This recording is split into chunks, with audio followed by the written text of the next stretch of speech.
o vía mail, les tiene que llegar por ahí toda la información, y cualquier consulta o duda, o aquel que no esté llegando la info, les voy a pasar ahora mi contacto celular por cualquier duda que tengan, los voy a dejar acá en el chat, me pueden escribir sin problemas. Recordarles también que estamos siempre en lo que es la promoción de la especialización. También les voy a estar pasando la información con los últimos datos para inscribirse. Es hasta el 9 de marzo la fecha límite, así que nada, si conocen a alguien que esté interesado, es una especialización en estructura económica argentina aprobada por la CONIAU, así que tiene el rango de especialización, tanto Juan Fal, hoy va a estar moderando, y Noemí Brenta, ambos están dentro del comité académico de la especialización, así que tenemos un plantel de lujo en términos académicos. Así que bueno, invitarlos, tengan en cuenta que es hasta el 9 de marzo, y aquellos que estén interesados o sepan que alguien puede ya estar interesado, toda la difusión se agradece. Así que, sin más, le doy la palabra ya a Juan Fal, doctor en Economía, que va a estar hoy moderando la clase de hoy. Juan, estás muteado, si querés, ahí. Ahí me escuchan, ¿no? Sí. Bueno, muy buenas tardes a todos. La verdad que un placer hoy estar con todos ustedes, con Horacio y con Noemí, a los cuales conozco desde hace un tiempo, y que podamos dar inicio a este, me parece a mí, hermoso curso de estructura económica, especialización, con estos dos grandes economistas, compañeros que a lo largo de estos últimos años han estado haciendo docencia por varios lugares respecto de algunos de estos temas que hoy nos convocan, ¿no?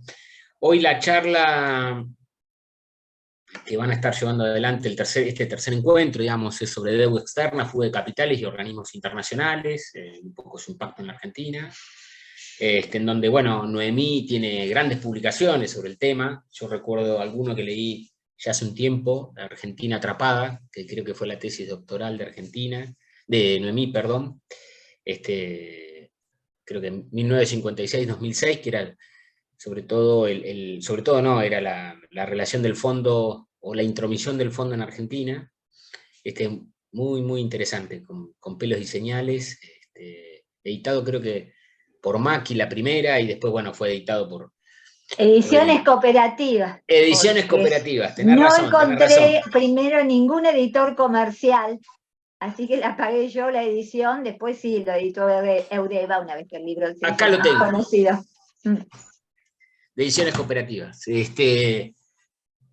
Un hermoso libro que yo lo recomiendo, el prólogo de Mario Rapaport, porque por más que sea por ahí tenga una lectura más azarosa que otro de los textos que ha sacado, más azarosa, no, más áspera, quiero decir, más teórica, porque entiendo que esa fue la tesis de Noemí,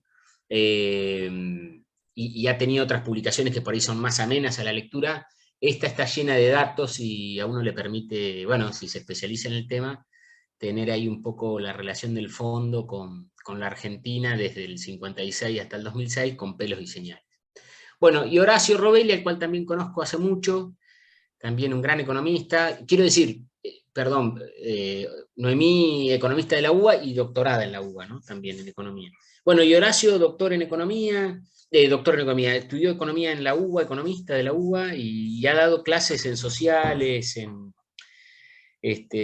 bueno, en diferentes universidades. Ustedes lo habrán muchas veces escuchado en algunos programas de televisión, la verdad que un lujo, y siempre Horacio muy coherente también con muchas de sus lecturas sobre el devenir económico, y sobre todo sobre la relación de los organismos financieros y la intromisión de los organismos financieros en la Argentina.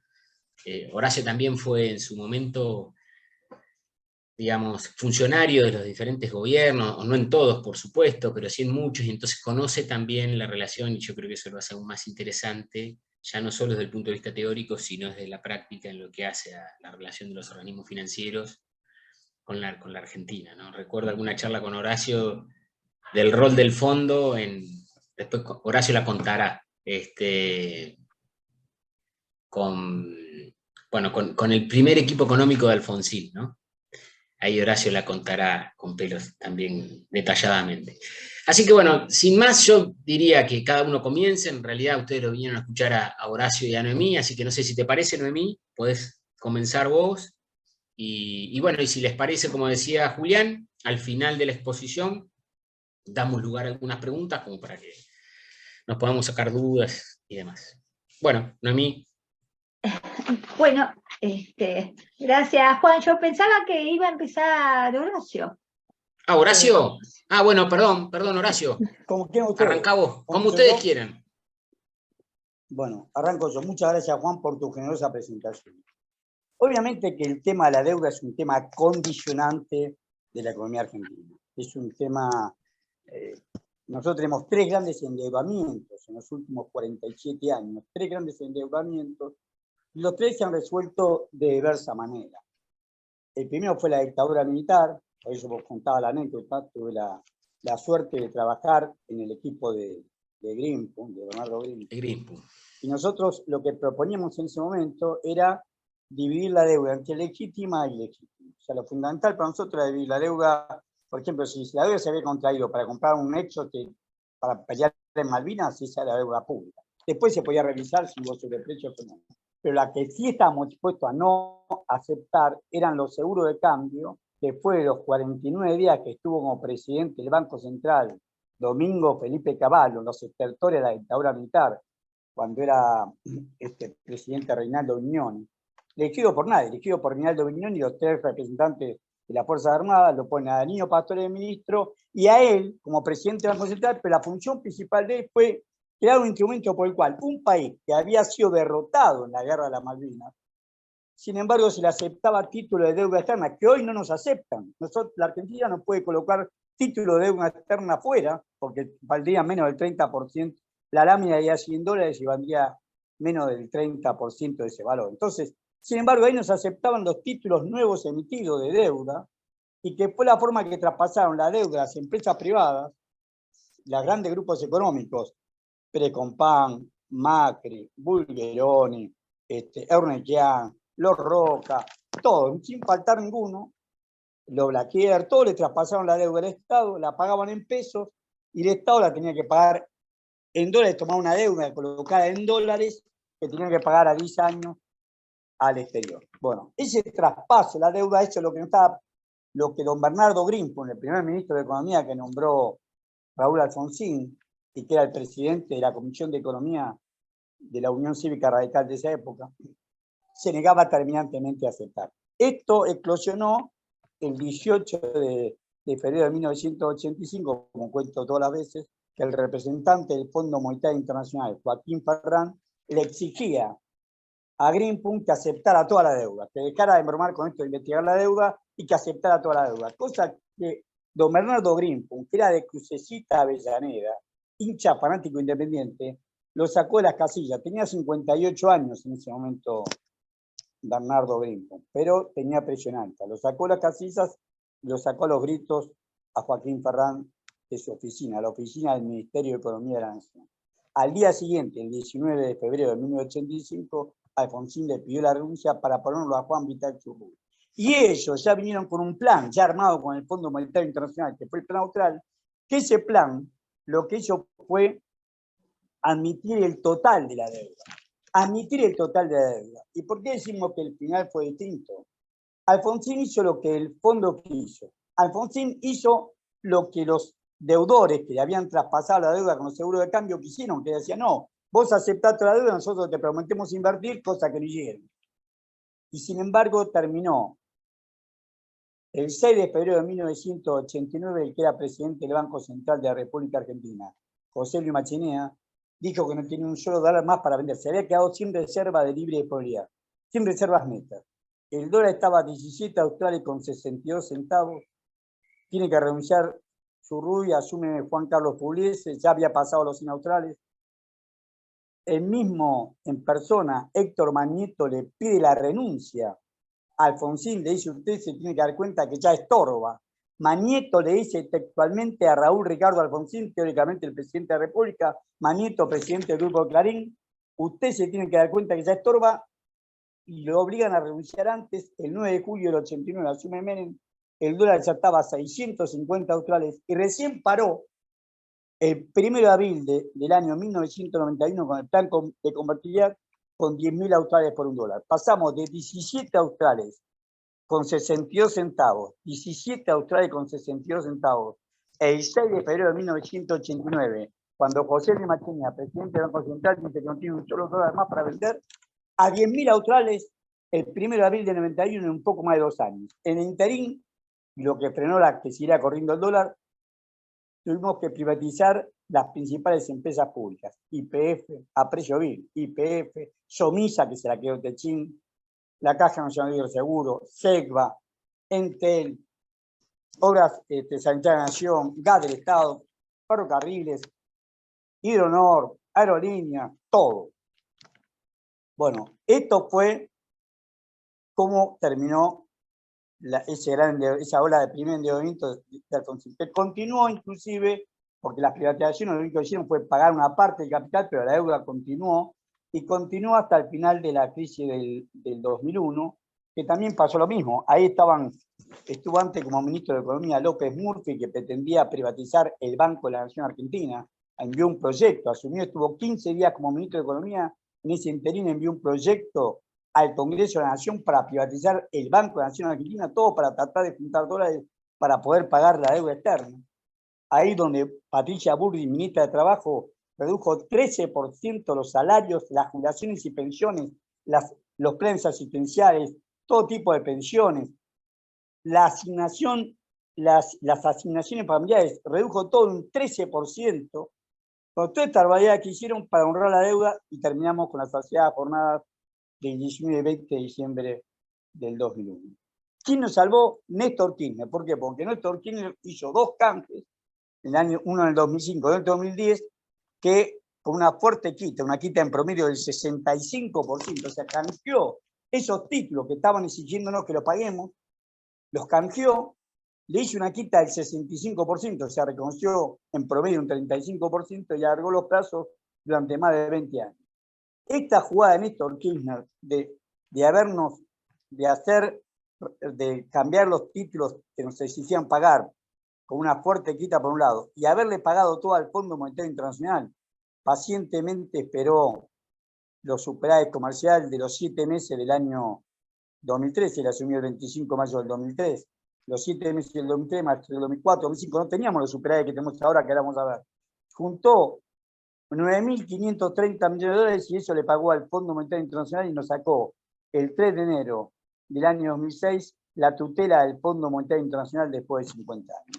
Ahora estamos en un tercer ciclo de endeudamiento. Ese tercer ciclo lo hizo Macri, y es lo que queremos contar ahora rápidamente. Lo hizo Macri porque se endeudó por más de 100.000 millones de dólares. Yo le pido, le pido si ustedes me ayudan a pasar la filmina, ahí ustedes la están viendo, debe estar en la versión fiscal, a la primera filmina. Bueno, ahí contamos esto, estamos diciendo. Acá Macri se endeuda por más de 100.000 millones de dólares, dentro de ellos están los 9.522 millones de dólares del blanqueo de capitales, pero resulta que lo que se endeudó se fueron 86.200 millones de dólares. Es un informe que hace el Banco Central de la República Argentina por pedido expreso de Alberto Fernández. Se fugaron 86.200 millones de dólares.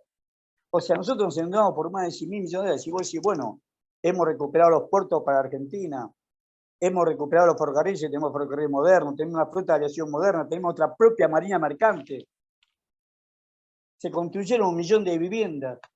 No se hizo nada de nada. O sea, no se hizo nada de nada, no se compró un ladrillo. Y nos endeudamos por más de 100.000 millones de dólares.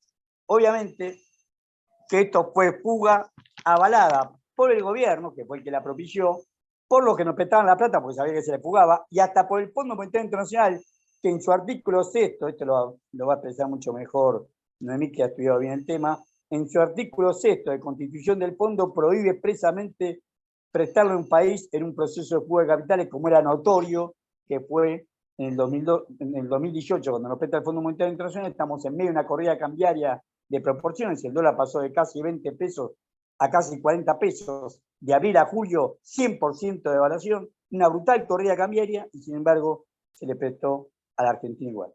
Pido si pasan a la otra filmina. La otra, ahí está.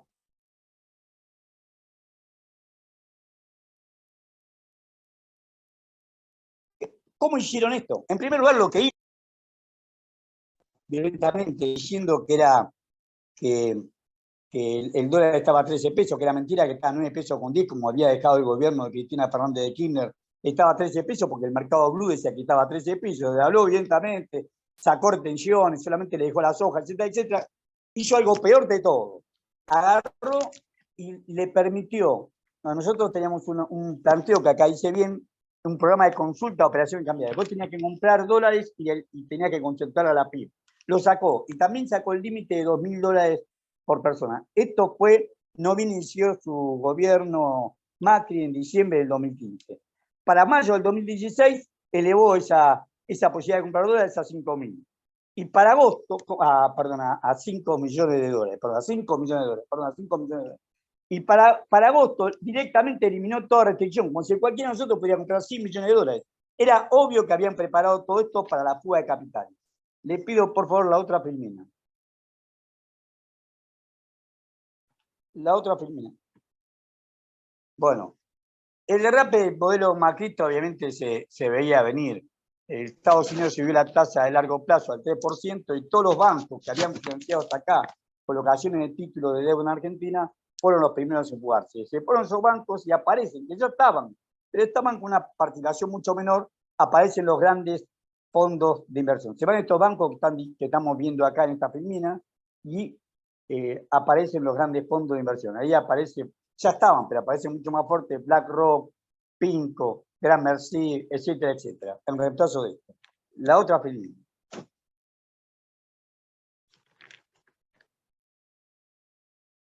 Bueno, acá estamos diciendo, Franklin Templeton, Goldman Sachs, BlackRock, Pinco, que son los que aparecen. La otra filmina. Acá tenemos un cuadro de la evolución de la deuda externa que no deja mentir. El fuerte endeudamiento son títulos oficiales de deuda, está registrado, la Secretaría de Finanzas de la Nación lo publica en forma trimestral, con atraso, pero lo publica en forma trimestral, y acá demuestra claramente la envergadura que toma la deuda durante el macrismo, y aparte, cómo cambia su composición. ¿Por qué? Porque en la época de Kirchner había una cláusula no escrita, pero que todo el mundo respetaba, que cualquier organismo público que tuviera un excedente de caja, por más temporario que sea, tenía que comprar títulos de deuda externa argentina con ese excedente. O sea, la idea era, la propuesta era que sea el Estado o deuda intraestatal el mayor poseedor de esos títulos. Y lo logró. Más del 60%, más del 60% de la deuda, cuando se fue Cristina Fernández de Kirchner en diciembre del 2015, era intrasector público. Y no teníamos deuda con el Fondo Monetario Internacional y menos ningún plan para cumplir con el Fondo Monetario Internacional. La otra filmina. Bueno, acá el acuerdo con el Fondo Monetario Internacional en DEG, eso es una canasta de moneda, los derechos especiales de giro, en total 44.600 millones de dólares. Los tramos que le fueron dando desde el 22 de junio hasta el 16 de julio, ahí el Fondo Monetario Internacional le dejó de dar fondos a la Argentina, inclusive después se lo propuso dárselo al gobierno de Alberto Fernández lo rechazó, pero son 44.600 millones de dólares que Noemí va a explicar muy bien, que es más de 3 veces lo que la Argentina podía haber recibido. Nos dan esa barbaridad de plata en medio de una corrida cambiaria. Esto era claro y evidente que tenía una finalidad más allá del préstamo. La finalidad era endeudarnos, era condicionar al nuevo gobierno que venga, sea el carácter que sea, condicionar al nuevo gobierno que venga y sobre todo que cumplamos acabadamente con el plan del Fondo Monetario Internacional. La otra filmina.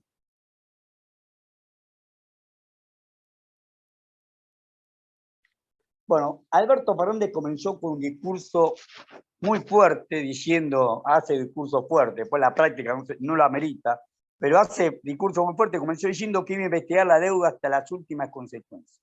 Ahí es cuando le pide al Banco Central que haga el informe de la deuda, que lo hizo. Y ese informe de la deuda es el que estamos diciendo, que reconoce que casi 8 millones de personas entre empresas y personas, habían comprado dólares por 86.200 millones de dólares, pero los 100 primeros compraron 24.679 millones de dólares. Los 100 primeros. Este es el quid de la cuestión, el núcleo duro del problema. El centro de la discusión es esto. 100 empresas compraron, porque le posibilitaron, todo esto que estamos contando, le posibilitaron que así fueran 24.679 millones de dólares. Esto es un informe del Banco Central. Por supuesto, el Banco Central no da el nombre de las empresas, pero Horacio Barbicchi, en su semanario digital El Cuento a la Luna, logra filtrar la información y dice quiénes son esas 100 empresas. Le pido, por favor, la otra filmina. En esas 100 empresas que vamos a ver ahora, las dos primeras que toman deuda van a ser Telefónica Argentina, 1.248 millones de dólares, y Pampa Energía, 903 millones de dólares. O sea, los grandes... Bueno, esto le pido por vos, la otra filmina, que esta la pase. La otra, la que están los nombres de las empresas. Esta también que la pase, esto lo va a desarrollar mejor la Noemí seguro. Ahí está, acá, en esta filmina. Miren por favor las 100 empresas que compraron 24.679 millones de dólares. La más grande, lo que demuestra, es Telefónica Argentina, que dio pérdida de 2 años. Encontraría decirte una relación, un cuadro, que es lo que es disponibilidad de caja y banco más documentos a cobrar en pesos y en dólares. Esa disponibilidad más documentos a cobrar en pesos y en dólares se llama efectivo o equivalente a efectivo. Y se lo cruza con otro cuadro, que son activos y pasivos en monedas extranjeras. Todas estas 100 empresas cotizan en bolsa y todas estas 100 empresas tienen estos dos cuadros que estamos contando. Cruzando esos dos cuadros, ninguna, pero ninguna de las 100 empresas puede mostrar de dónde sacó la plata para comprar los 24.679 millones de dólares. Telefónica Argentina no puede mostrar ni siquiera la mitad, en 2 años tuvo pérdida. O sea, tuvo resultado negativo y encima nunca tuvo la liquidez para comprar los 1.248 millones de dólares que compró. Y en el caso de Pampa Energía, otro tanto. Compró 903 millones de dólares y nunca tuvo la liquidez, nunca tuvo la plata. Acá entonces hay evasión y fuga. El caso más flagrante es sin lugar a duda el grupo Arcor, porque el grupo Arcor compra 360 millones de dólares a través de Arcor y a través de su controlada Bagley, y no puede mostrar ni siquiera 67 millones de dólares. Rápidamente, porque no tengo tiempo, pero Arcor utilizó, no solamente utilizó esto que dinero en negro, acá hay evasión fiscal, acá está el delito de evasión fiscal, sino que además lo que hizo fue tomar una obligación negociable, 2 obligaciones negociables finalmente por 500 millones de dólares, o sea, compraba dólares por un lado, con dinero parcialmente en blanco y parcialmente en negro, compraba dólares y por otro lado colocó título de deuda, 2 obligaciones negociables por 500 millones de dólares para quedarse con 1/3 del paquete de la Serenísima. La Serenísima era de la familia Mastellone, hoy el principal socio es una empresa francesa que es Danone, y el tercer socio es Arcor, que lo compró con una obligación negociable. Ahora bien, Arcor aceptó esta galimatía para tener el predominio que tiene en chocolate, dulces, mermelada, fideo, galletita, bueno, y el lácteo, en leche, obviamente la Serenísima es la empresa más importante del mercado lácteo argentino. Acá están las empresas que se endeudan, lo que estamos diciendo, ninguna de estas empresas, pero ninguna puede mostrar en sus balances, cruzando todos cuadros, activos y pasivos en moneda extranjera y efectivo y equivalente efectivo, puede mostrar de dónde sacó la plata. Por eso el senador Omar Parrilli presenta un proyecto que tiene sanción aprobatoria del Senado, fue diputado de la Nación. En la Cámara de Diputados de la Nación tiene dictamen de mayoría, obviamente, frente de todos, a favor, y dictamen de minoría de las dos en contra, que básicamente Juntos por el Cambio, y la derecha más hacer. Lo mismo que negaron ayer votar la ley de moratoria previsional. Los mismos en contra. Estos sectores, que son obviamente, y sabemos por qué están en contra, estos sectores, las dos comisiones que trató el tema, Legislación General y Presupuesto de Hacienda, Noemí y yo fuimos a hablar por la Facultad de Ciencias Económicas a la Cámara de Diputados y pusimos este problema, así como le estoy contando, le pusimos tal cual se lo pusimos a los diputados. Tiene dictamen, sin embargo, nunca llegó al recinto. Ese proyecto de Parrilli lo que pide es hacer una auditoría de todos estos que tomaron deuda, que declaren de dónde sacaron los recursos para comprar los dólares. Es central, es la única forma que no legitimamos la deuda, como hizo Alfonsín, que aceptó toda la deuda del Fondo Monetario Internacional y cambió esos títulos firmados por nadie, porque los 4 que habían firmado en la época de la dictadura militar, los estertores del gobierno militar, presidencia Reinaldo Vignone, Danilo Pastore y el Domingo Felipe Cavallo, y Jorge Hueve y Julio González del Solar, como ministros y presidentes del Banco Central respectivamente, no son nadie. Le obligaron a firmar los títulos de deuda por Juan Vital Churruy y y por José Luis Machinea, acá va a pasar lo mismo. Nos están obligando a nosotros a hacer un canje de título de deuda y nosotros no estamos investigando la deuda. Le estamos pagando al Fondo Monetario Internacional y nosotros no investigamos la deuda. Le estamos pagando con el ajuste presupuestario actual, un fuerte ajuste fiscal, le estamos pagando al Fondo Monetario Internacional y al resto de los acreedores de los intereses, porque a partir de, como ahora vamos a ver, a partir del segundo semestre del año que viene, hay que empezar a pagar el capital de la deuda de la negociación que hizo Martín Guzmán el 31 de agosto del 2020, con los acreedores privados, con los bonistas. Bueno, estamos pagando esto, no se audita a dónde fue la deuda. Esto es lo que es fundamental y por eso es imprescindible que el recinto de la Cámara de Diputados trate el proyecto del senador Parrilli, que sea ley, dado que la FIP no investigó la deuda, la FIP no hizo nada, si la investigó nunca la debería conocer. La justicia argentina menos, entonces le compete al Congreso de la Nación, que tiene una comisión mixta, esto también lo va a decir seguramente Noemí, tiene una comisión mixta de diputados y senadores para esa función, para fiscalizar el seguimiento de la deuda y que ellos expliquen de dónde sacaron la plata, que es plata en negro en su gran parte, que es plata de evasión fiscal para comprar los dólares. Le pido por favor la otra filmina. La persona está. Ahí está, muchas gracias. Las personas. No estaba bien, lo de las personas estaba bien. Acá lo mismo que pasó con las empresas, pasa con las personas. 100 personas compran 822,6 millones de dólares en esos 4 años de camino. 100 personas. Yo soy tucumano de nacimiento y tengo contacto con mi provincia porque tengo hermanos, sobrinos. Ahí aparece Salvador Emilio Luque. El padre de Emilio Luque hizo una casa, una habitación en mi provincia, en Tucumán, de Casa Tía. Mi provincia es pobre de pobreza absoluta.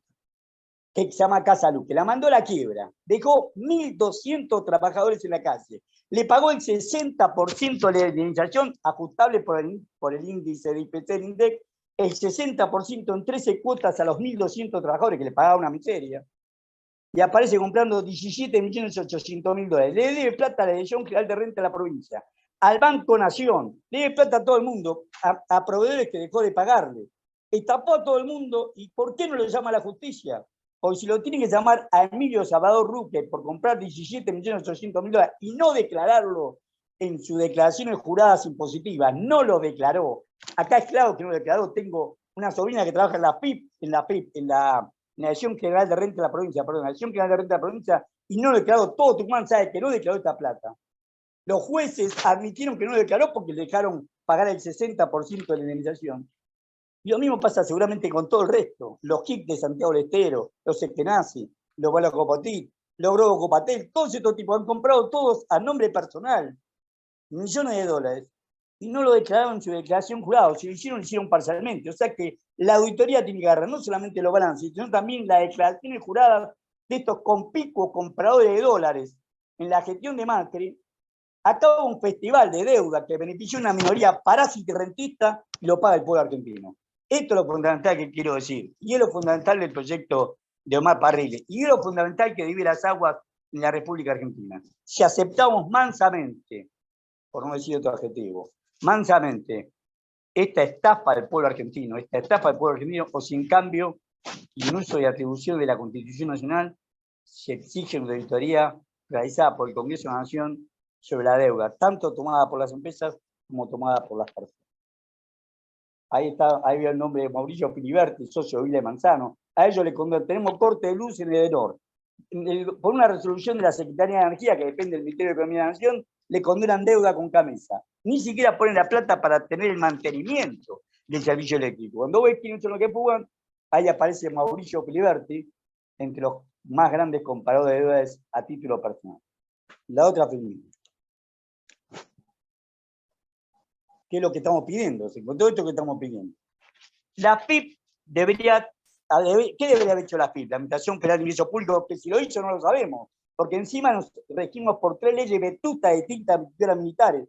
Esta ley que se rige la FIP es la ley 11.683, de la época de Perico Pinedo, de secreto fiscal. Entonces nosotros no podemos saber lo común de los mortales. Los argentinos a pie no sabemos quién paga y no paga impuestos porque hay un secreto fiscal de una ley, de una dictadura militar, de la dictadura militar de Agustín P. Justo, pensada por Perico Pinedo, el abuelo del que fue presidente provisional del Senado en la época de Macri. Bueno, no, la FIP tendría que haber hecho este trabajo, tendría que haber auditado, exigirle, además de ver los saldos contables al final de cada ejercicio, exigirle dónde se pone la plata. O sea, no solamente decir, bueno, ¿dónde sacaste la plata para comprarlo? Ahora, ¿dónde están los dólares que compraste? ¿Dónde sacaste la plata para comprarlo y dónde están los dólares que compraste? Esto es obvio, es sencillo y es fácil. No hay que ser una lumbrera. La PIP tiene condiciones y tiene técnicos de sobra. De hecho, la PIP hace en escuela a los contadores en temas impositivos y después van a trabajar a gratis de estudio contable. Pero tenemos de sobra capacidad para hacer esta fiscalización. Y por lo menos lo más grande, las 100 primeras empresas y las 100 primeras personas. Este es el núcleo que quiero decir. La deuda externa argentina siempre fue una estafa. Acá la tenemos en vivo e indirecto y tenemos la posibilidad cierta. Hay un proyecto de ley que tiene media sanción del Senado y que tiene dictamen de mayoría de las comisiones de creación general y de presupuesto y hacienda de la Cámara de Diputados, que tiene que llevarse al recinto y convertirse en ley para hacer esta auditoría. Ahora sí, la otra.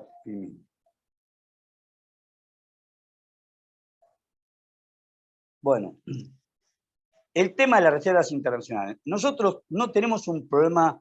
¿Cuál es la diferencia abismal que existe en Argentina actual con la Argentina que colapsó en 1989 y que colapsó en el 2001? ¿Por qué no colapsa ahora? Porque la Argentina tiene un fuerte superávit comercial. Yo vengo del gobierno radical, vengo del radicalismo, del viejo radicalismo, que no tiene nada que ver con este radicalismo que el gobernador Ricardo Quintela de La Rioja definió como nadie. Impecable la definición que dio el radicalismo actual. ¿Qué es lo que estamos diciendo? Estamos diciendo, miren, señores, en 1989 y 2001 esto eclosionó porque no había un solo dólar de reserva internacional. Y eclosionó porque no se investigó la deuda. Nosotros no investigamos la deuda hasta ahora, no investigamos la deuda, pero tenemos reservas internacionales porque tenemos fuerte superávit comercial. Todos los años, ahora vamos a ver el cuadro, todos los años, 2019, 2020, 2021, tenemos 15.000 millones de dólares de superávit comercial. Eso es mucha plata acá y en cualquier lugar del mundo. Las exportaciones superan las importaciones en 15.000 millones de dólares. Y el año pasado fue la mitad, fue 7.000 millones de dólares, la mitad, porque las empresas le dejó alegremente el Banco Central de la República Argentina y los responsables de este gobierno le dejaron comprar los dólares que querían. El caso más concreto y claro es el de los neumáticos. Andá a Uruguay y te salen los neumáticos argentinos más baratos que acá. ¿Por qué? Uruguay, para decirte lo más sencillo. ¿Por qué? Porque obviamente le dejaron importar neumáticos, por eso iban al lockout patronal. Querían hacer un paro con los trabajadores porque están abarrotados neumáticos. Todo el mundo dejó comprarse, las textiles, todos se abarrotaron porque esperaban que este año hubiera una devaluación. Entonces se cubrieron el año pasado y el Banco Central y el gobierno lo dejó. El Ministerio de Economía de esa época y el Banco Central le dejó alegremente cubrirse para ellos, comprando, abaratándose de stock, de mercadería, de máquinas, de equipos. Por eso las importaciones crecieron tanto. Pero el año pasado nosotros tuvimos récord de exportación. 88.500 millones de exportaciones. Ahora vamos a mostrar el cuadro. Y este año tal vez tengamos 100.000 millones de dólares de exportaciones. Conseguí todo. Eso por un lado. Por otro lado, nosotros en este momento, gracias a Vaca Muerta, tenemos la posibilidad de autoabastecernos de petróleo y de gas. Gracias a Vaca Muerta, la Argentina pasa a ser un país soberano energético. Este año va a ser el último año que vamos a tener déficit en combustible, pero el 2024 va a estar equilibrado y en el 2025, del 2025 en adelante, vamos a ser exportadores netos de gas y de petróleo, sin contar litio, minerales raros, oro, todas las cosas que sabemos que tenemos. Pero la Argentina tiene 3 elementos fundamentales que tienen pocos países del mundo, por no decirte ninguno. Primero tenemos agua dulce, que estamos arriba del tercer reservorio de agua dulce, que es el acuífero Guaraní. Segundo, somos el tercer exportador mundial de soja y el 10º en alimentos. Y tercero, vamos a ser exportadores netos de energía. La Argentina tiene condiciones económicas óptimas, cosa que no pasaba con Alfonsín. En la época de Alfonsín no existía la soja y éramos deficitarios energéticamente, terriblemente deficitarios energéticamente. Y tampoco pasaba con Menem, que vendió los activos que nos costó a generaciones y generaciones argentinos, los activos más preciados del sector público, lo vendió porque no tenía que vender. Acá es distinto, acá la Argentina tiene presencia en los mercados internacionales en elementos claves en el mundo presente y en el futuro, por lo menos en el futuro de corto plazo, de acá a 20 años, que es alimento, energía y agua. Con esos 3 elementos, agua, alimento y energía, nosotros tenemos solvencia económica. Lo que tenemos es la deuda que nos condiciona y nos obliga a hacer una matriz extractiva, agropecuaria y financiera exportadora. O sea, en vez de hacer el modelo de Néstor Kirchner, que dependía del mercado interno, recordemos a Néstor Kirchner cuando decía, primero la mesa a los argentinos, ya termino, Juan, ya termino. Primero la mesa a los argentinos, me quedan 5 minutos, me quedan. 5 minutos me quedan, Juan. Bueno, en 5 minutos, Néstor Kirchner decía, primero la mesa a los argentinos. Néstor no solamente nos sacó de la deuda, no solamente nos sacó de la presión del Fondo Monetario Internacional, sino que además nos dio un modelo a seguir, que nosotros no cumplimos, que es depender del mercado interno. El crecimiento de la Argentina tiene que ser en base al mercado interno.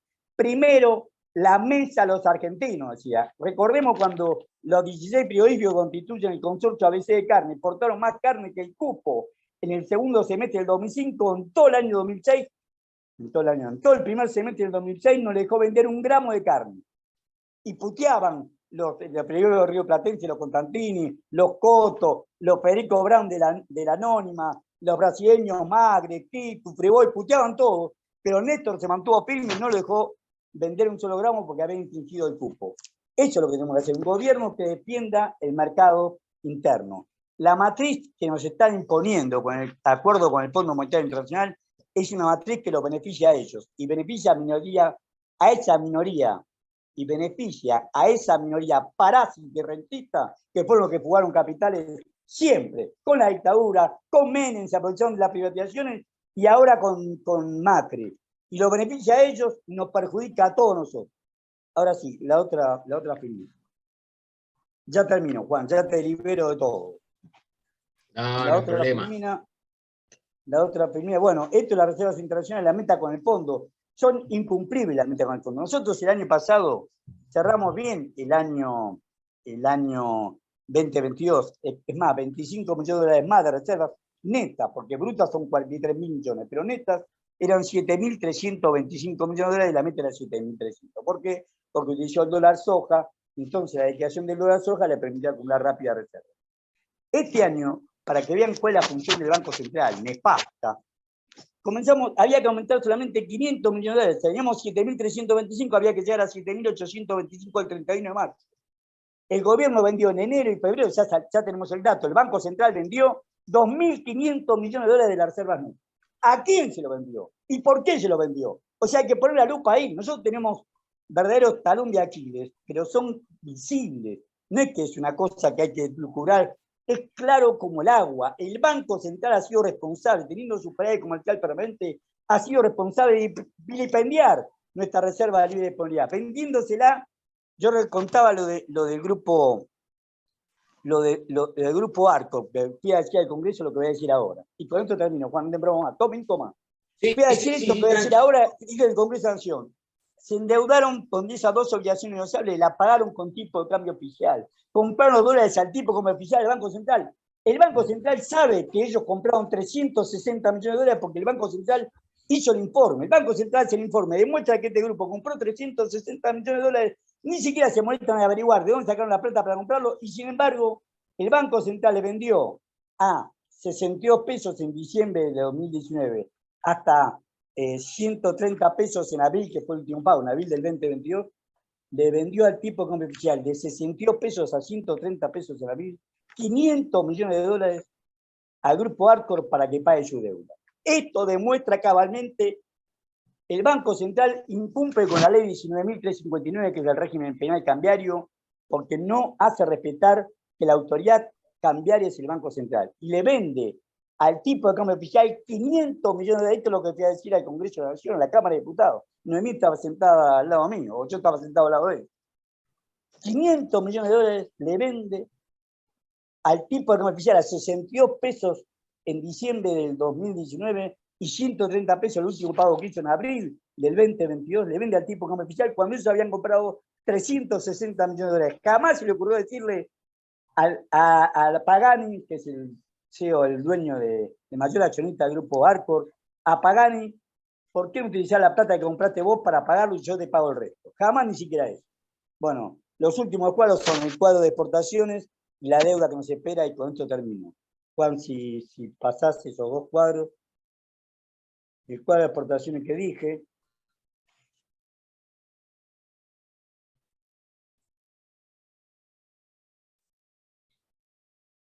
Ahí está, ese cuadro. Ese cuadro demuestra las exportaciones que estoy diciendo. Vean el brutal superávit comercial acumulado en 3 años. Puedo tomar diciembre porque empezó empezó el 10 de diciembre, no puedo tomar diciembre del 2019, pero sumen el 2020, el 2021, el 2022. Bueno, esta es la situación teniendo este brutal superávit comercial, y no es una cuestión de respeto, es cuestión de decir la verdad. Por ahí yo me pongo eufórico porque veo que esta verdad, que es tan evidente, se la niega o se la oculta. Y agradezco a la Universidad de Avellaneda que me permita tener esta relación con todos ustedes y decirle la verdad. Decir solamente la verdad. Acá están los números, 34.201 millones de dólares y tenemos que andar rapiñando bajo la olla para tratar de juntar reservas internacionales de libre disponibilidad. La última, para que vean que el futuro no es bueno. La última y terminé. La última que es el cuadro de los vencimientos que nos esperan. Miren los vencimientos que nos esperan. Recordemos que a partir del segundo semestre del 2024 hay que empezar a pagar capital los bonistas. Miren los vencimientos que nos esperan en estos años. O sea, es imposible pagar esta deuda. Es imposible pagar la deuda. La está pagando el pueblo argentino a través del presupuesto, a través del ajuste presupuestario, a través del ajuste comercial. Nos privamos de consumir alimentos para el 40% de pobreza que tenemos. El 40% de pobreza que tenemos es coincidente con este modelo extractivista agropecuario financiero exportador. Muchas gracias, perdón por la vehemencia. Los años, la presión alta y la verdad me hacen decirlo de esta manera. Muchas gracias. Bueno, muchas gracias, Horacio. Muy clara, la exposición. Bueno, Noemí, no sé, adelante. Estás muteada ahí está. Sí, acabo de desmutearme. Voy un segundo. Así me escuchan mejor. Bueno, ¿qué tal? Buenas tardes. Gracias por esta invitación a la Universidad de Avellaneda, a la maestría. Yo voy a hablar acerca del Fondo Monetario y la fuga de capitales en la Argentina. Esto es una parte, voy a exponer una parte de un capítulo de un libro que va a salir ahora, editado por el Congreso, compilado por Ricardo Aronskin, en el que me tocó este tema, el Fondo Monetario y la fuga de capitales en la Argentina. Así que la estructura de lo que voy a decir, primero presenta la concepción, las ideas del Fondo Monetario y el enfoque del Fondo Monetario respecto de la cuenta capital o financiera, ¿no? Respecto de los movimientos de capitales entre países. Primero entonces voy a hablar sobre los enfoques del fondo, cómo fueron cambiando en el tiempo, después según cómo esté de tiempo de la normativa, porque también vamos a ver, fue cambiando la interpretación, hubo un intento fuerte de cambiarla para liberar directamente los movimientos de capitales y dejarlos para la supervisión del fondo, y después voy a hablar sobre las experiencias de la Argentina en la fuga de capitales. El enfoque es histórico, o sea, voy a arrancar desde el inicio, desde el ingreso de Argentina al fondo, y voy a llegar hasta 2022, espero. Todo eso en la módica suma de media hora, así que algo va a quedar afuera, que espero que los motive para leer después este capítulo. Bueno, entonces, la idea principal es que el Fondo Monetario, que es un organismo del sistema de las Naciones Unidas, un organismo multilateral del cual son miembros los países que adhieren al fondo. El fondo constituye un espacio, se supone, para la coordinación del sistema monetario internacional, pero de hecho ha ido cambiando en el tiempo y se ha convertido principalmente en el gendarme de los países periféricos y en el bombero que auxilia y a los grandes capitales porque aporta fondos para financiar la fuga o la salida, dejando a los países la carga de la deuda y previamente habiéndolos sujetado justamente para que modifiquen los países su normativa y sus instituciones para favorecer estos ciclos de endeudamiento con ingreso de capitales y luego fuga con la realización de grandes ganancias. Entonces, el fondo siempre fue creado en 1944, empezó a funcionar en 1945 y siempre ha promovido los movimientos de capitales. Pero ojo, antes, cuando recién empezó y durante esos 30 años en que el capitalismo funcionó bastante bien en cuanto a que proveyó crecimiento, estado de bienestar, promesa del desarrollo, más promesa que efectivización, pero bueno, en fin, en esos 30 años, hasta mediados de los 70, siempre estuvo bajo, en el fondo, como normativa y como política, como ejercicio de lo que se hacía efectivamente, siempre los movimientos de capitales especulativos, los movimientos de capitales financieros estuvieron controlados. Es decir, desde que nació el fondo, el convenio constitutivo estipuló que los países podían poner controles de capitales, y es más, debían hacerlo, ¿no? El mundo estaba aterrorizado por los movimientos de capitales que habían provocado, por ejemplo, la depresión de los 30, que había favorecido las guerras, el genocidio, en fin.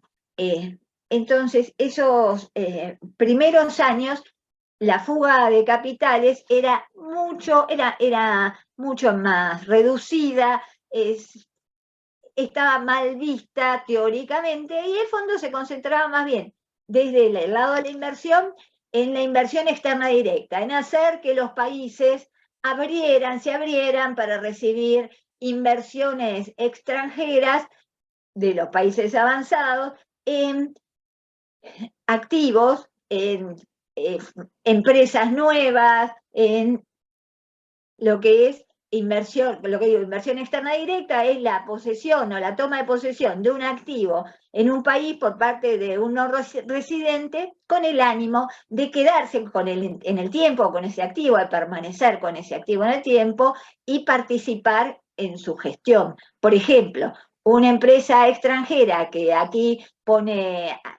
abre una empresa nueva o compra una máquina, es inversión externa directa. También lo es si compra una empresa que ya está hecha, la verdad, que ya está fundada. O un brasilero que se compra un departamento acá porque le gusta venir a Buenos Aires, por ejemplo. Eso es inversión externa directa.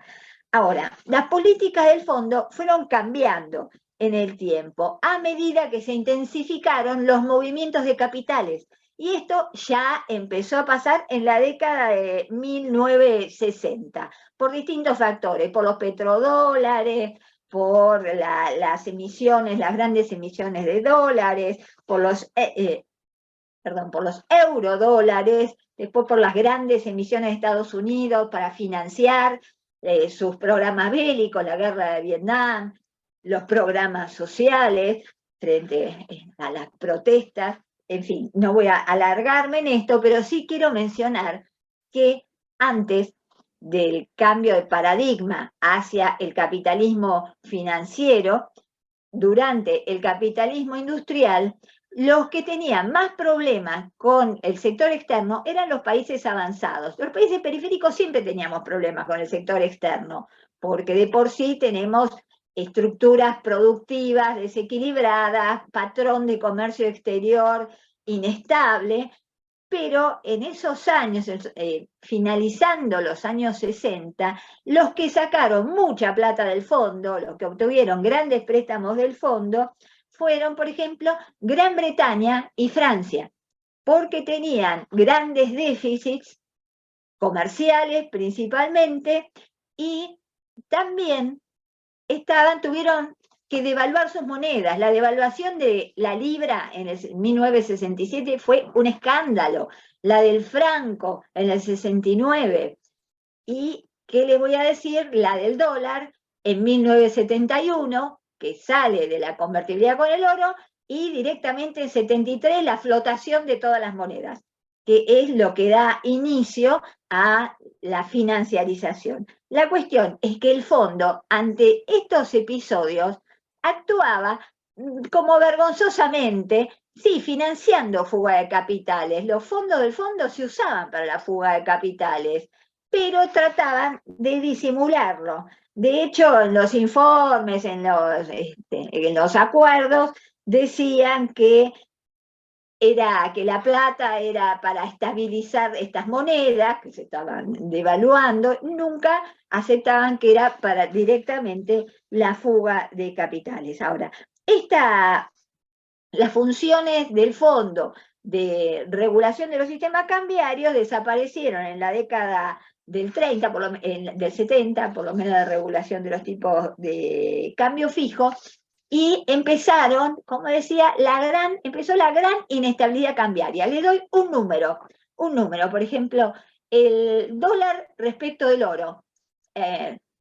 1934 se estableció $35 la onza. Duró los 40, 50, 60.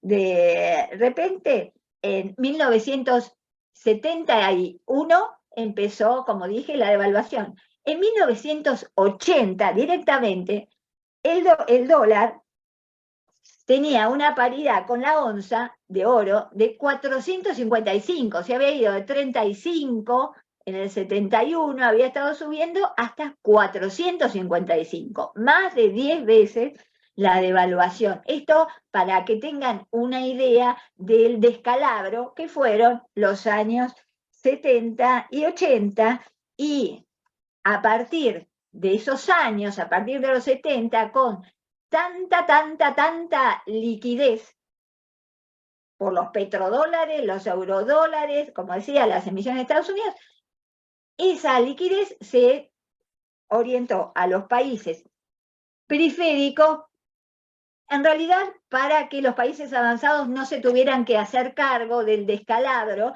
que le producía estas entradas de capitales. Y aquí es cuando el fondo cobra un rol más de vigilante de los países periféricos y deja, los países centrales ya no se financian más con el fondo, que de por sí siempre fue bastante pobre en cuanto a los montos que podía prestar, y además cambia el enfoque del fondo respecto de la cuenta de capitales, respecto de los movimientos de capital. Y como había tanto capital, el fondo favoreció el endeudamiento de los países.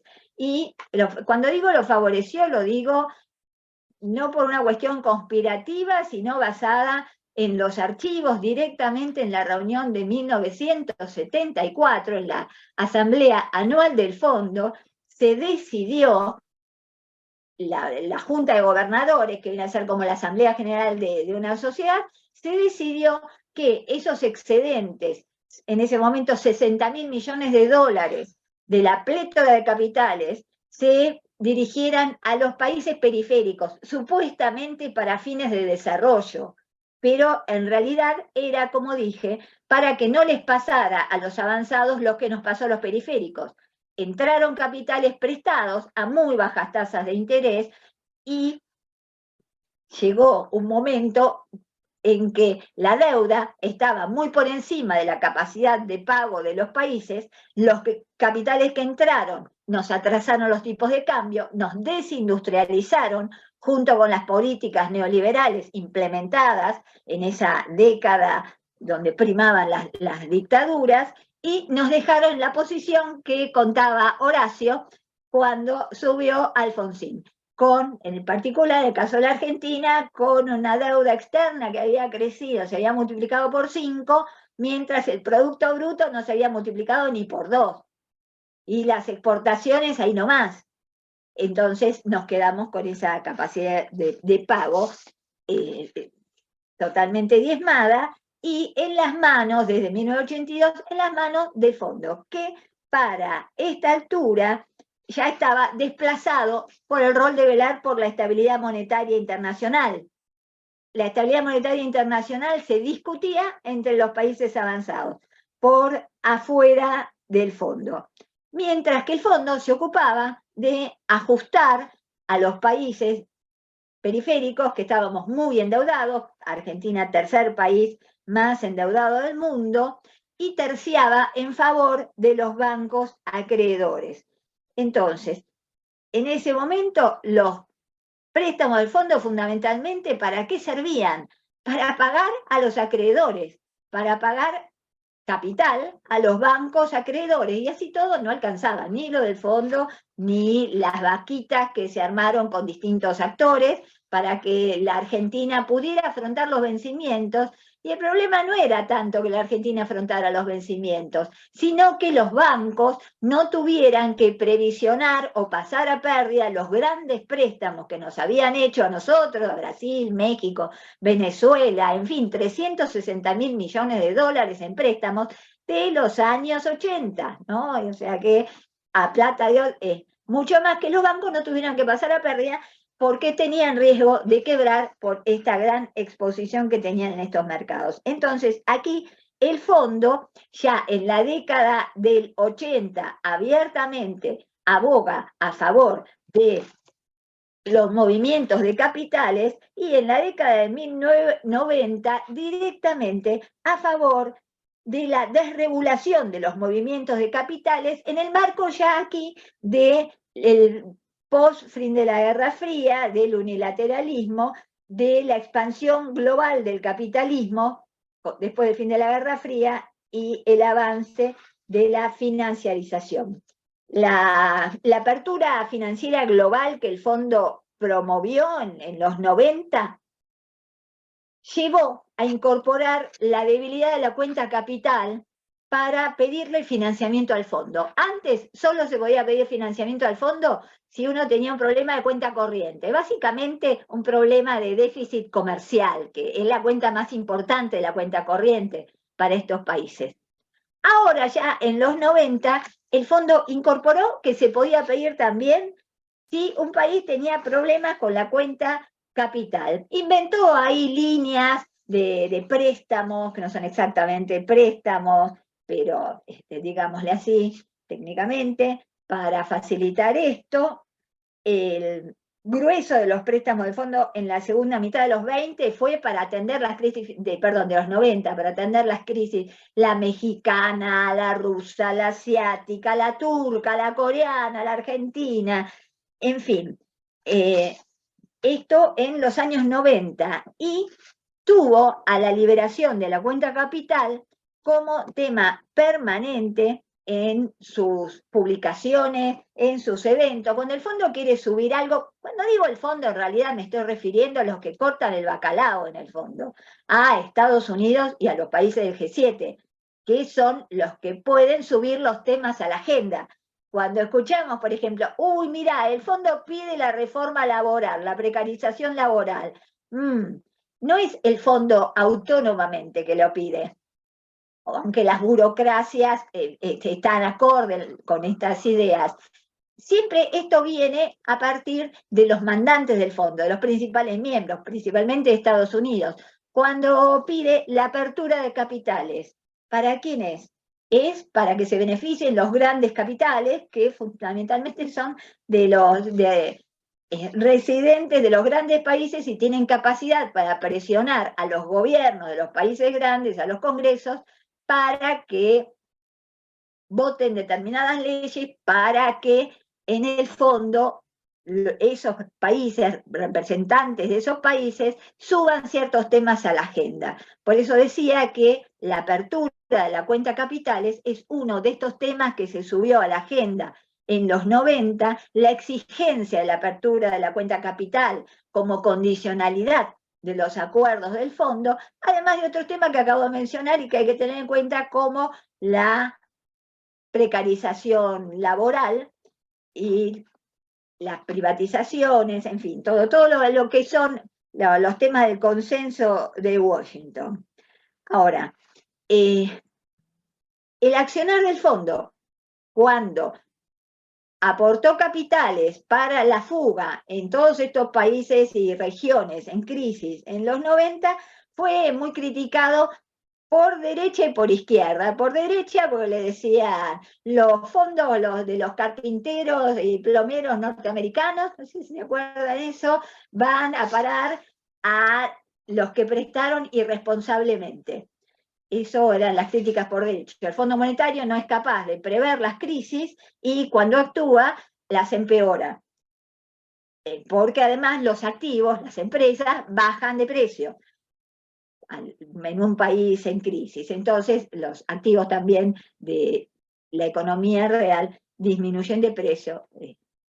Los de la economía financiera también, pero dicen, no, ya tantas ganancias que no importa. Bueno, la cuestión entonces es que en los 90, decía, el tema de la apertura de capitales fue permanente e incluso en 1997 hubo una propuesta en la propia Asamblea del Fondo para incluir esta exigencia directamente en el convenio constitutivo. Entonces, que el fondo se quedara con la supervisión de la cuenta corriente, de la cuenta capital, y que ahora sí pudiera desembolsar lo que le prohíbe el artículo 6º que mencionaba Horacio, desembolsar libremente para la fuga de capitales. Ahora, como todo cambia, después del 2001, ¿no? Después del 11 de septiembre de 2001, de los atentados a las Torres Gemelas y el Pentágono, y después, a partir de 2003, de la invasión estadounidense a Irak, las cosas cambiaron y los movimientos de capitales empezaron, por iniciativa de Estados Unidos, a estar más controlados, especialmente por el lado del lavado de dinero, del financiamiento, del tráfico, de lo que sea, de armas, de personas, etc. Entonces, aquí lo que llegó al fondo, lo que se reflejó en el fondo, es que el fondo continuaba promoviendo la cuenta capital, pero con un papel de vigilancia, es decir, persistía la ambigüedad. Abran, pero fíjense bien, cuiden, y esto llevó a que el asesoramiento sobre este tema fuera muy ambiguo. Pueden poner controles de capital, pero si los ponen no nos gusta y les hacemos un mal informe del artículo 4º, por ejemplo.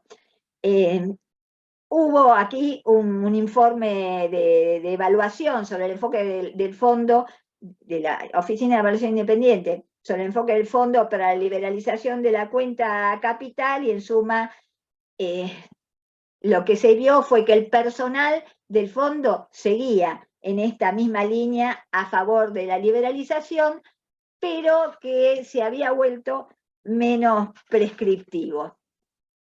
Aquí ya estamos en 2005. A partir de la crisis de la gran recesión, ¿no? Esa que arranca en 2007 en Estados Unidos con las hipotecas subprime que no se pueden pagar, o hipotecas ninja, llamadas ninja, que no income, no jobs, no assets, sin ingresos, sin trabajo, sin activos, se le prestaban, se hacían préstamos hipotecarios a cualquiera que lo pidiera con tal de cobrar las comisiones. Total, después los activos subían de precio y se ejecutaban, la gente se quedaba sin casa y con deuda, pero en el medio había muchos que ganaban mucha plata. A partir de esa crisis que arrancó de esa manera y que se profundizó en 2008 con la quiebra de Lehman Brothers, en 2009 con una caída del Producto Bruto Mundial, el primero desde la depresión de los 30, a partir de esa crisis, el fondo revivió, que había quedado muy deslucido con todos esos cuestionamientos por su actuación en las crisis de los 90, al fondo revivió y se le encargó un rol de supervisar con más fuerza las economías en crisis. Se le triplicaron los recursos, tenía poco para prestar y se le triplicaron, de 250 que tenía para prestar, se le llevó a 750.000 millones de dólares y se concentró en atender a los países de Europa del Este. Hungría, Ucrania, países bálticos y otros que estaban en crisis, y a Grecia. Con España tuvo un acuerdo, España solicitó un programa del fondo, pero no desembolsó un solo DEC o dólar o euro el fondo, porque sus fondos eran demasiado escasos para lo que era la deuda de España y su ajuste. Entonces, en 2009 el fondo lanzó una nueva línea para reforzar las reservas de los países, de los países que estaban en crisis, que estaban muy endeudados, una línea de crédito flexible. Y bueno, en suma, la mayoría de los países del fondo en el entorno de la crisis, en el entorno de 2009 y posteriores, se destinaron al salvataje de capitales, invertidos ¿en qué? En deudas soberanas, en deudas de los estados nacionales y en bancos, al salvataje de los bancos y a pagar muchas veces los estados, por ejemplo en España, el Estado tenía muy poco déficit fiscal, muy poca deuda, pero el Estado tomó el salvataje de los bancos, el Estado le pagó a los bancos y se quedó con la deuda. Y esa fue la crisis, lo que precipitó la crisis de España, que todavía se siente. Bueno, el fondo volvió a insistir para ampliar las facultades de controlar, para obligar a los miembros a liberar la cuenta capital y a tener injerencia en las políticas de control de capital, porque en realidad no hay, y esto lo digo, lo tomo de un informe del fondo de 2010, dice, a diferencia del comercio de bienes y servicios, no existen reglas de juego ampliamente aceptadas para los flujos internacionales de capital. O sea, los flujos internacionales de capital son tierra de nadie. Esto no lo dice el fondo. A pesar de ser el principal canal de transmisión de los shocks globales. Desgraciadamente, y no obstante, su mandato de supervisar la estabilidad del sistema monetario internacional, y esto sí lo es el fondo, desgraciadamente, el fondo ha sido paralizado en sus esfuerzos por forjar tales reglas. El fondo se quedó con la ñata contra el vidrio para tomar a su cargo el control de los capitales, que en sí consiste en la liberación de los movimientos de capitales y en la liberación de poder darle capitales, plata, a los países que experimentan fugas de capitales para salvar justamente a los propietarios de tales capitales. Bueno, creo que me debe quedar muy poco tiempo.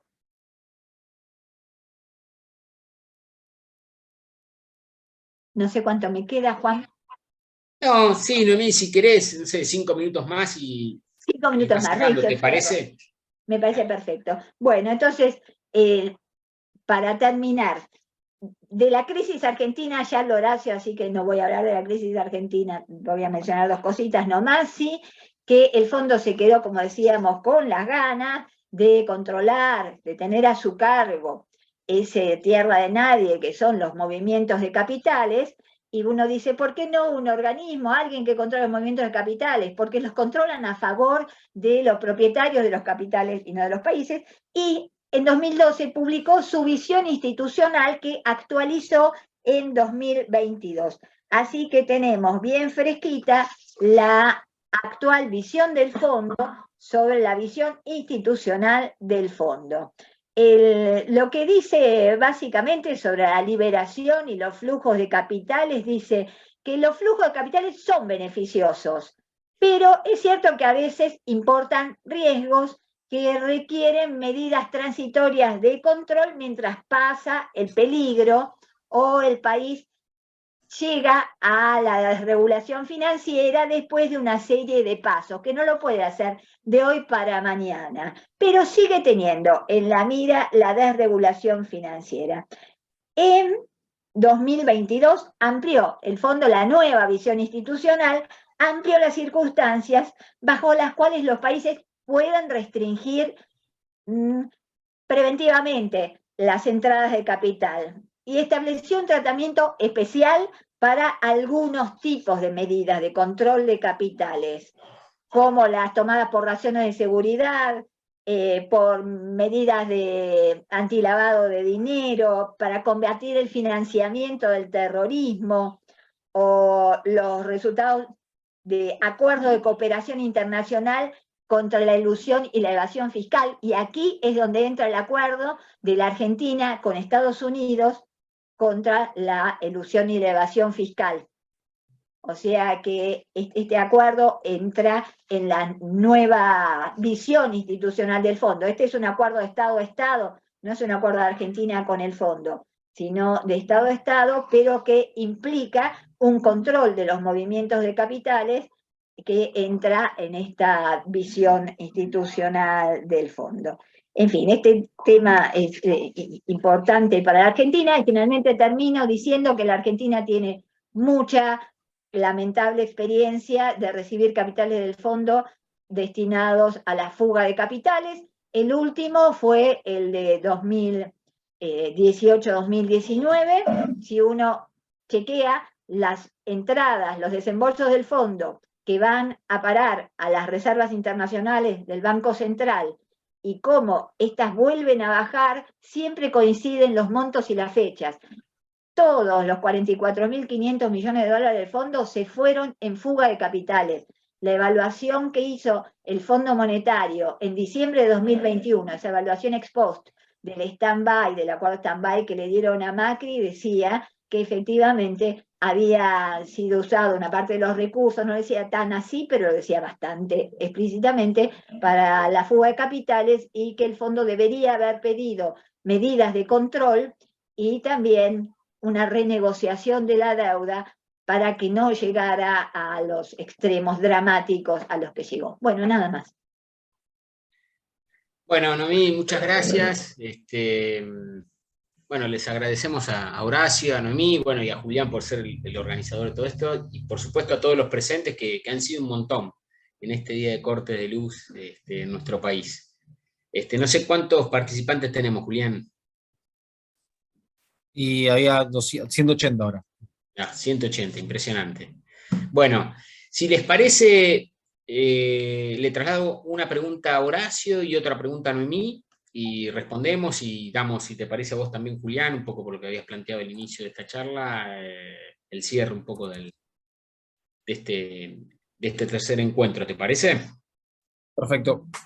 Bueno, Horacio, te traslado una pregunta que me parece que resume bastante los diferentes comentarios que han ido haciendo en el chat los participantes. Es una pregunta de Diego Fernández, que dice, bueno, si el Banco Central no vende, esto es una afirmación, la primera pregunta, ¿no? La primera parte, la pregunta viene al final, dice, si el Banco Central no vende, aumenta la presión sobre los paralelos y genera expectativas devaluatorias, adelanto de importaciones, retardo de liquidación de exportaciones, y empieza la espiralización de precios.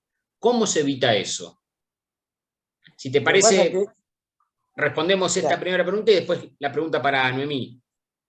Lo que pasa es que ya el cáncer está avanzado. Él te pregunta ya cuando está avanzado el cáncer. Nosotros tenemos que haber previsto mucho antes. Un gobierno tiene, la obligación del gobierno es tener que prever. Tú ya tenés este cáncer, Noemí lo explicó claramente bien. Y es más, la evaluación que hace el Fondo Monetario Internacional del crédito que le da a Argentina reconoce que se fugó. O sea, vos tenés ahí que poner la lupa. Hoy, vos le estás curando un cáncer con la aspirina, por supuesto, con la escasez de dólares que hay. Tenemos un superávit comercial, tenemos una deuda que benefició a una minoría y sin embargo la pagamos todo el pueblo argentino. Del presupuesto nacional y de la situación hacia adelante no lo vamos a poder pagar. Ahí puse los vencimientos que se esperan para los años siguientes y demuestra que no podemos pagarlo, es imposible pagarlo. Lo que él está hablando ya es cuando ya el cáncer está tomado. Tengo metástasis en todo el cuerpo y vamos a decir, mirá, ¿y ahora qué hacemos? No, primero hay que lo primero es que paguen la deuda los que lo tomaron. Por eso insistimos en que tiene que ser ley el proyecto del senador Parrilli, que dice claramente que el Congreso, una comisión mixta que tiene el Congreso para tal fin, tiene que auditar cada uno de los que tomaron, compraron los dólares, de dónde los sacaron, tanto las personas físicas como las empresas. Una vez que vos auditás a hecho, ahí tenés una masa, multarlo por evasión fiscal, multarlo, y ahí recuperar plata para pagarlo. Hoy, en la situación que estamos, no vamos al colapso porque tenemos un futuro brillante por delante, o sea, tenemos agua, tenemos alimento y tenemos petróleo y gas. Por eso no vamos al colapso, si no ya hubiéramos colapsado como colapsamos en 1989 o en el 2001. Bueno, gracias, Horacio. Noemí, te traslado una pregunta que me permito de alguna manera reformular por algo de lo que van comentando también los compañeros en el chat. En algún momento hablaste lo mencionaste así, un poco al pasar, en relación a la relación con el fondo y la Argentina, de las condicionalidades. Te quería preguntar de las condicionalidades del fondo, ¿no? ¿Cómo actúan esas condicionalidades por parte del fondo? Y si hay condicionalidad cruzada con otros organismos internacionales. Bueno, las condicionalidades son de varios tipos, de las metas, o sea, números que tiene que alcanzar, las reservas, el déficit fiscal, el financiamiento del Banco Central, Tesoro, que tiene que reducir, no sé, cómo operan. Bueno, cada 3 meses viene una revisión, por ejemplo, de este acuerdo, de la mayoría. Cada 3 meses viene una revisión, una misión del fondo, una misión de acá va para allá. Además, acá los tenemos instalados también, un gran equipo del fondo, que todos los días reciben información de la Argentina. Y cada 3 meses se chequea si las condicionalidades comprometidas se cumplieron, que no son solo de tipo cuantitativo, sino también de tipo cualitativo. Por ejemplo, una condicionalidad de este acuerdo de servicio ampliado del fondo que tenemos en marcha es la reducción de los subsidios de las tarifas de la energía. Llevar la tarifa de la energía más cerca del costo. Por ejemplo. Si eso no se cumple, no viene la plata.